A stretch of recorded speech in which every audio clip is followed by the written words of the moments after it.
Hello friends, welcome back to homemade foods. நீங்கள் நம்ம பார்க்க போகிற recipe how to make paneer. First வந்து ஒரு கடையில் ஒரு லிட்டர் பால் வந்து சேர்த்துக்கோங்க. அதுக்கப்புறம் வந்து ஹை ஃப்ளேமில் வச்சுட்டு ஒரு கொதி வர வரைக்கும் வெயிட் பண்ணுங்கள். கொஞ்ச நேரம் கழித்து பார்த்தீங்கன்னா இந்த பாலோட அடெல்லாம் வரும். அதை எடுத்து ஒரு பவுலில் போட்டு வச்சுக்கோங்க. எதாவது ஸ்வீட் பண்ணுறப்ப யூஸ் பண்ணால் சூப்பராக இருக்கும்.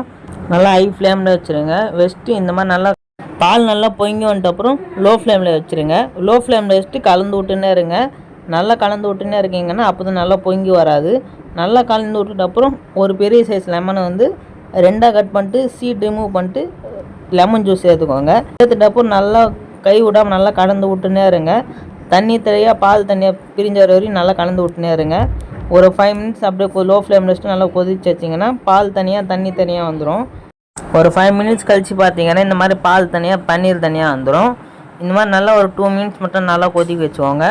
ஒரு லிட்டர் பாலில் வந்து 150 கிராம் பன்னீர் தான் வரும். நீங்கள் 2 லிட்டர் எடுத்தீங்கன்னா கொஞ்சம் நிறையா தான் வரும். அதுக்கப்புறம் வந்து ஒரு வெள்ளை கலர் காட்டன் துணி எடுத்துகிட்டு அதில் வச்சு நம்ம பன்னீர் வந்து ஸ்டைன் பண்ணி வச்சிடலாம். ஸ்டைன் பண்ணிட்ட அப்புறம் ட்ரிங்கிங் வாட்டர் வந்து ஒரு 2 வாட்டி போட்டு கழுவி வச்சுக்கோங்க. எதுக்குன்னு லெமன் புளிஞ்சதுனால கொஞ்சம் புளிப்பாக இருக்கும். அதனால் குடிக்கிற தண்ணினால நல்லா கலந்து விட்டு குடிக்கிற தண்ணினால் நல்லா 2 வாட்டி வாஷ் பண்ணுறேங்க. 2 வாட்டி இல்லைனா 3 வாட்டி நல்லா வாஷ் பண்ணி வச்சுருங்க. வாஷ் பண்ணிட்டப்புறம் காட்டன் துணி வந்து 4 சைடு எடுத்து அப்படியே ரவுண்டாக பண்ணுறேங்க. ரவுண்டாக பண்ணிட்டு அப்படியே லைட்டாக உருண்டை பிடிக்கிற மாதிரி நல்லா பிடிச்சிருங்க. சூடாக இருக்கும். அதனால கொஞ்சம் மெதுவாக கைக்கு சூடு படாத மாதிரி நிதானமாக உருண்டை பிடிச்சி வச்சுருங்க. உருண்டை பிடிச்சிட்ட அப்புறம் அது மாதிரி எதனா வெயிட்டுக்கு வச்சுருங்க. வெயிட்டுக்கு வச்சுட்டு ஒரு 3 ஹவர்ஸ்லேருந்து 4 ஹவர்ஸ் நல்லா அப்படியே விட்டுருங்க. ஒரு 4 ஹவர்ஸ் கழிச்சு எடுத்து பார்த்தீங்கன்னா நல்லா கேக் ஷேப்பில் வந்துடும்.